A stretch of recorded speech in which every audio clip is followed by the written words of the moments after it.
Jailer. நம்ம தலைவர் ரஜினிகாந்த் அவர்களுடைய மிகப்பெரிய வந்து ஒரு வெற்றி அடைஞ்ச ஒரு திரைப்படம். இந்த திரைப்படம் வந்து பார்த்தீங்கன்னா, நானு அண்ணாத்த திரைப்படம் வந்து ஒரு நெகட்டிவான ஷேட்ல நெறைய பேர் வந்து பேசிட்டு இருந்த நேரத்தில, அந்த ஒரு ஃபீலிங்ஸோடயே போய் நான் பார்த்தேன். நான் வந்து ஒரு அக்மார்க் ரஜினி ரசிகன். அத மறைச்சுக்கிட்டு நான் எந்த விஷயத்தையும் பேச மாட்டேன். தலைவரோட படம் வந்து ஒரு மிகப்பெரிய ஒரு வெற்றிய குடுக்கும். குடுக்கணும் அப்படிங்கிற பெரிய வெறியோட தான் போய் இந்த திரைப்படத்த நான் பார்த்தேன். ஒரு ஒரு சைடு வந்து பார்த்தீங்கன்னா, நெல்சன் அவர்கள் வந்து பீஸ்ட்ங்கிற ஒரு படம் குடுத்துட்டு, அதுக்கப்புறம் தான் ஜெயிலர் அப்படிங்கிற படம் வருது. அது வந்து பெரிய ஒரு நெகட்டிவான ஷேட்ல வந்து எல்லாத்துனாலயும் பேசப்பட்டுச்சு. ஆனா, நான் வந்து ஒரு தீர்க்கமா ஒரு விஷயத்த நம்புனேன். என் ஃப்ரெண்ட்ஸ் கிட்ட நெறைய பேர்ட்ட நான் சொல்லிட்டே இருப்பேன். இல்ல, இந்த திரைப்படம் கண்டிப்பா வந்து பார்த்தீங்கன்னா, இந்த மாதிரியான ஒரு பீஸ்ட் மாதிரியான ஒரு படம் வந்து பார்த்தீங்கன்னா, ஓரளவுக்கு வந்து நெகட்டிவான ஒரு விமர்சனம் வருதுன்னு வச்சுக்கங்களேன். அத தாண்டி இந்த திரைப்படம் வரும்பொழுது, கண்டிப்பா அதில ஒர்க் அவுட் நெறைய பண்ணியிருப்பாங்க. அது வந்து ரஜினி சாருடைய பார்வைக்கு வந்திருக்கும். அவர் வந்து எப்பயுமே வந்து 100% ஒரு படத்தில கமிட் ஆயிட்டாரு. அந்த கதை அவருக்கு வந்து முழு திருப்தி குடுத்துருச்சு அப்டின்னா, அவ்வளோ சீக்கிரம் அந்த கதையிலருந்து ஓகே பண்ணதுக்கப்புறம் அதுலருந்து எப்படி சொல்றதுன்னா, ரிவர்ஸ் எடுக்கிற ஆள் கிடையாது தலைவரு.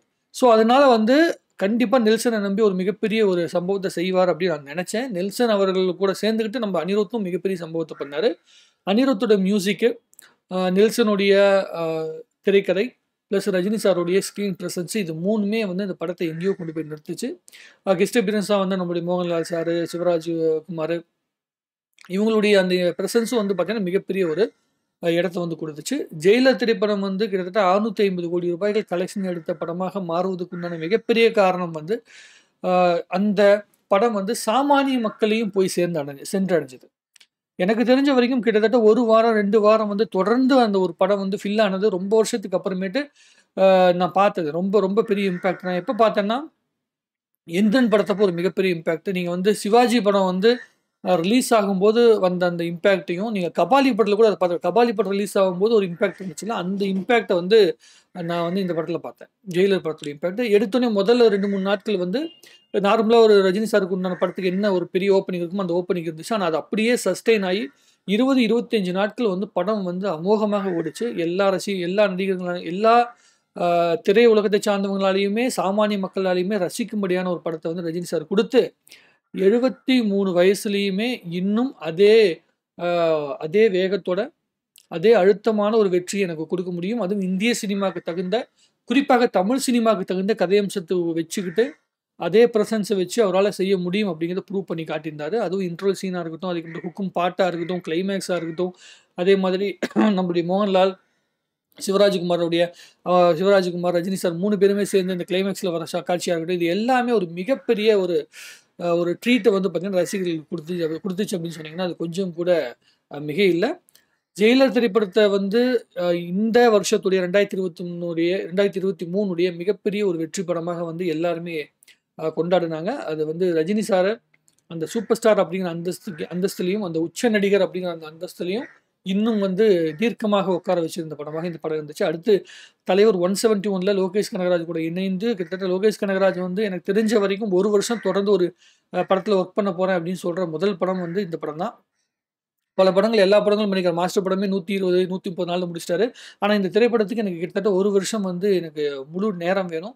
ஏன்னா அந்த அளவு வித்தியாசமான ஒரு கதைக்களத்த எடுத்து நாங்க படம் பண்றோம் அப்படின்னு வந்து லோகேஷ் கனகராஜ் சொல்லியிருக்காரு. ஸோ ஜெயிலர் படத்துக்கு பிறகு நம்ம மிகப்பெரிய அளவுக்கு வந்து எக்ஸ்பெக்ட் பண்ற படம் வந்து தலைவர் 171 அப்படிங்கிற லோகேஷ் கனகராஜுடைய படம்.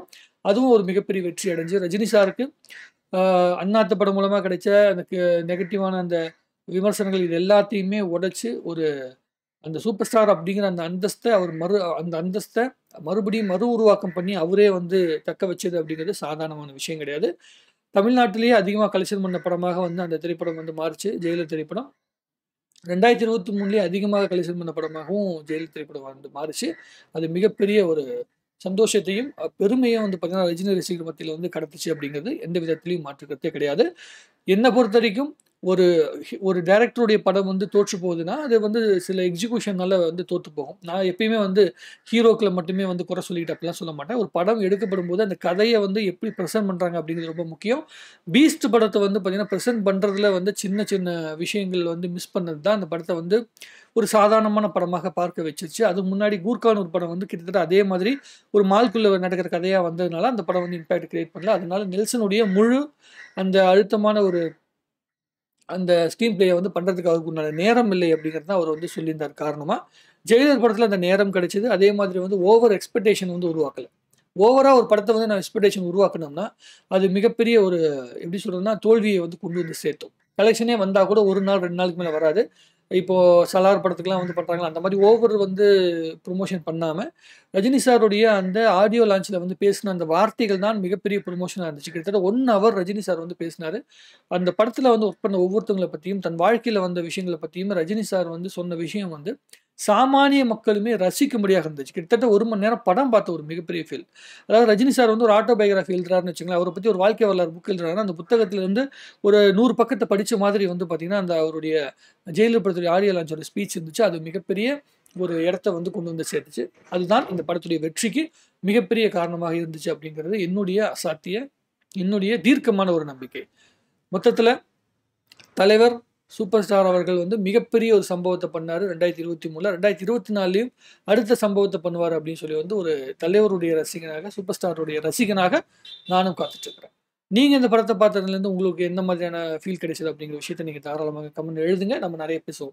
இந்த படத்துடைய விமர்சனத்தை பற்றி இந்த படம் எப்படி எடுக்கப்பட்டிருக்கு, காட்சி எப்படி எடுக்கப்பட்டிருக்கு அப்படிங்கிற விஷயத்த ஏற்கனவே நம்ம பல வீடியோக்களை பேசிட்டோம். ஆனால் இது வந்து 2023 அந்த பெஸ்ட் அப்படிங்கிற அந்த லிஸ்ட்டுக்காக பேசிகிட்டு இருக்கிற வீடியோனால இது வரைக்கும் வந்து பேசினா போதும் அப்படின்னு நான் நம்புகிறேன்.